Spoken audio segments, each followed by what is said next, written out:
बिस्मिल्लाहिर्रहमानिर्रहीम, अस्सलाम वालेकुम नाज़रीन। उम्मीद है आप सब लोग खैर खैरियत से होंगे। बड़ी बातें की जा रही हैं कि J35 अभी तैयार नहीं है, तो इसलिए पाकिस्तान J20 लेने जा रहा है। क्या इसमें कोई हकीकत है?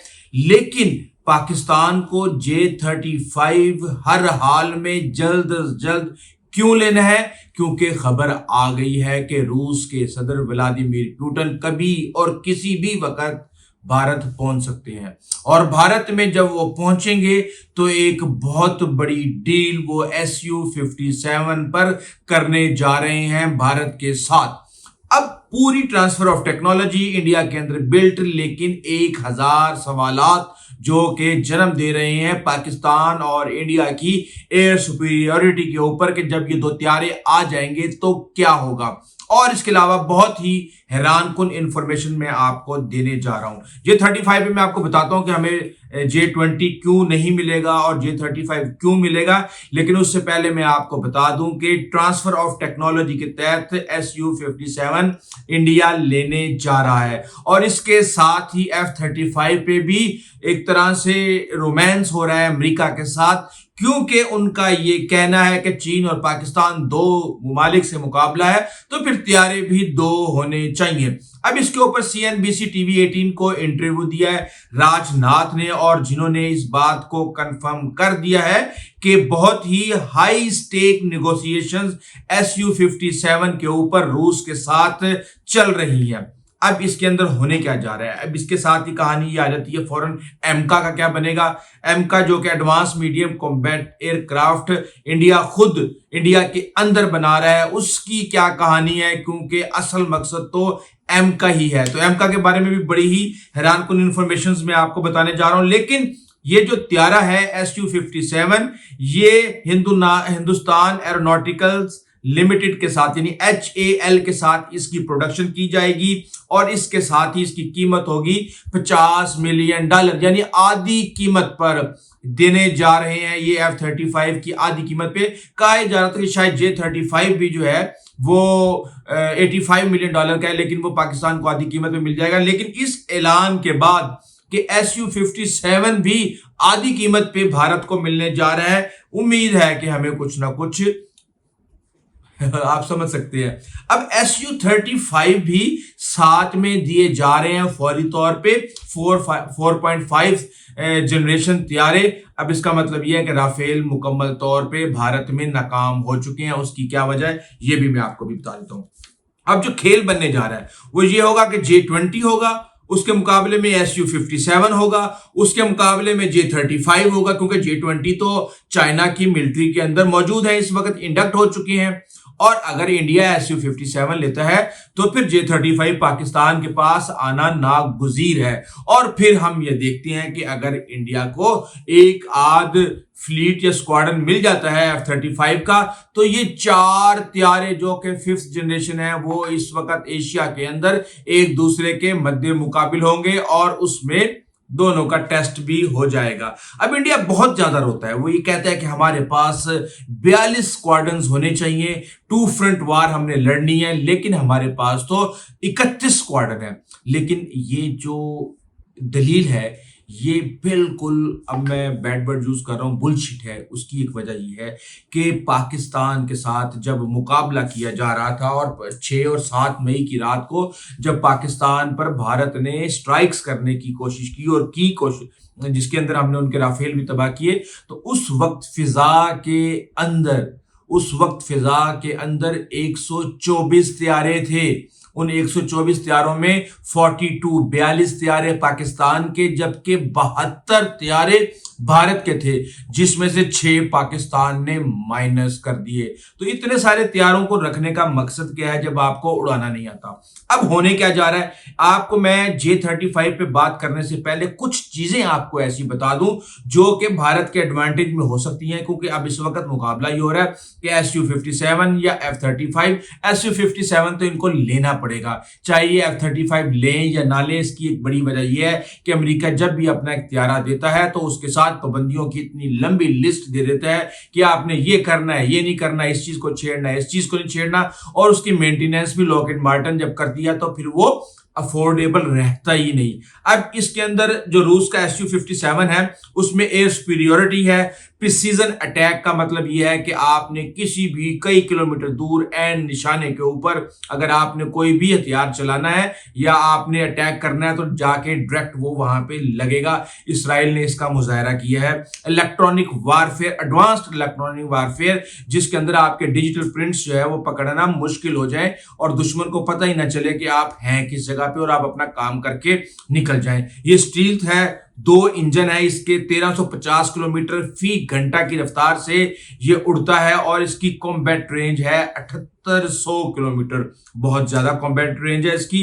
बहरहाल वर्चुअल को पायलट यानी आर्टिफिशियल इंटेलिजेंस, इसमें एक और जो आर्टिफिशियल इंटेलिजेंस है वो पायलट के को पायलट के तौर पे उसकी मदद करती है। सारा डेटे को कंपाइल करके हिसाब किताब लगा के पायलट्स को फैसला साजी के अंदर यूं चुटकियों के अंदर मदद देती है। इसके साथ ही इसके साथ है जनाब 3 मिसाइल, जिस तरह हमारे PL-15 हम लगा रहे हैं इसी तरह यहाँ पे R-77M, ये बियॉन्ड विजुअल रेंज मिसाइल है जिसकी रेंज है 190 किलोमीटर और इसके साथ ही R-37M, ये भी बियॉन्ड विजुअल रेंज मिसाइल है और इसकी रेंज है 400 किलोमीटर। ये रशियन मिसाइल्स हैं और इसके साथ ही हम ये देखते हैं कि इसके साथ KH-59M यानी हवा से जमीन पे फायर करने के लिए मिसाइल भी इसके साथ अटैच होता है। अब जो मसला है इसके साथ सबसे बड़ा वो ये है कि इसके अंदर जो इलेक्ट्रॉनिक चिप्स लगती हैं उसके अंदर ये मगरिब और चीन का पाबंद है। ये बड़ी इंटरेस्टिंग स्टोरी है, ये मैं आपको आगे जब बताऊंगा तो आपको समझ आएगी कि कैसे भारत के ख्वाब चकनाचूर होने जा रहे हैं। इसका सोर्स कोड रशिया ने कहा है कि हम आपको देंगे।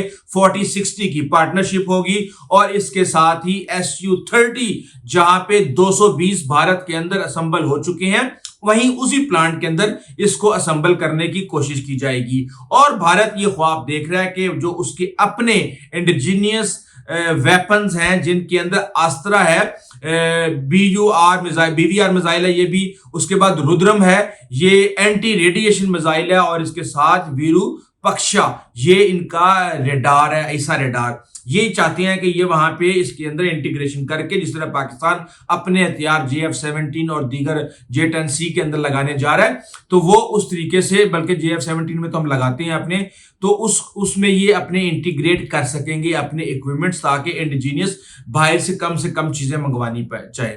अब होगा क्या कि 30 जेट दिए जाएंगे 4 साल के अंदर और पायलट को ट्रेनिंग मेंटेनेंस वगैरह आसान होगी क्योंकि अब ये Su-35 भी लेने जा रहे हैं रशिया से, Su-57 भी लेने जा रहे हैं और उसके अंदर जाहिर सी बात है जब Su-30 के प्लांट के ऊपर और मैक्सिमम चीजें Su-30 जैसी होंगी तो उनको पायलट्स की ट्रेनिंग के लिए जरा आसानी होगी। अब अगला सवाल, ये डील तो बहुत दिनों से चल रही है, 2018 में ये डील कैंसिल कर दी गई थी क्योंकि सोर्स कोड देने से इनकार कर दिया था रशिया ने और जो स्टील परफॉर्मेंस है उसके ऊपर इंडिया ने सवालिया निशान उठा दिया था और जो इसकी कॉस्ट है वो भी बहुत ज्यादा पड़ रही थी और इसकी जो ट्रांसफर ऑफ टेक्नोलॉजी थी वो बहुत ही लिमिटेड की जा रही थी। तो अब ऐसा क्या रशिया ने ऑफर कर दिया कि जनाब भारत भागा जा रहा है। तो मैं आपको बता दूं कि INS विक्रमादित्य जो है उसमें भी ट्रांसफर ऑफ टेक्नोलॉजी का रशिया ने वादा किया था लेकिन कोई ट्रांसफर ऑफ टेक्नोलॉजी नहीं की। अब इस जहाज के अंदर जो चीनी कंपोनेंट्स इस्तेमाल हो रहे हैं, अब बात यह है कि चीन की चिपें इस्तेमाल करके चीन की जो सप्लाई है दीगर कंपोनेंट्स की वो लेके और फिर आपने मुकाबला भी J-20 से करना है तो ये मामला जो है काफी गंभीर हो जाएगा। मैं आगे आपको चल के बताता हूं।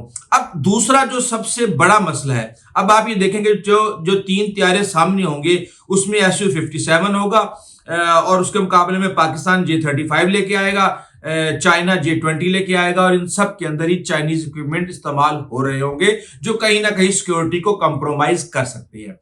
एक बड़ा जो मसला इस वक्त भारत के लिए है वो ये है कि वो अमेरिका प्रेशर डाल रहा है भारत के ऊपर कि भाई आप रशिया से हथियार मत लें, आप रशिया के अंदर जो चाइनीज इक्विपमेंट भी यूज हो रहे हैं, रशिया खुद अमेरिका के मुखालिफ है तो अब आपने हमारा स्ट्रेटेजिक पार्टनर आपने बनना है, यहाँ पे इस खित्ते के अंदर हमने आपको चौधरी बनाना है। तो आप यहाँ पे जो हमारे दुश्मन है उन्हीं से आप हथियार लेके उन्हीं के खिलाफ आप किस तरह इस्तेमाल करेंगे, तो इसके ऊपर भी काफी ज्यादा कॉम्प्लिकेशंस पैदा हुई है। अब जो इनका अपना प्रोजेक्ट है एम का, अब ना इनके पास इंजन है, ना इनके पास स्टील से मटेरियल है, ना इनके पास एवियोनिक्स हैं, और अजीबो गरीब सी सूरत चल रही है। और जो अब इस वक्त SU-57 सिंगल सीटर है, तो अब भारत को तो चाहिए डबल सीट्स। अब वो कहते हैं जी कि हमें अपने हिसाब से चाहिए, हमें 2 पायलटों वाला SU-57 चाहिए। तो अब देखते हैं कि अब इसके अंदर किस तरीके से चीजों को चेंज करके एंड जो इन्होंने 4 साल का टारगेट दिया उसके अंदर ये काबू कर सकते हैं या नहीं कर सकते। और इस तैयारी के साथ एक ड्रोन होगा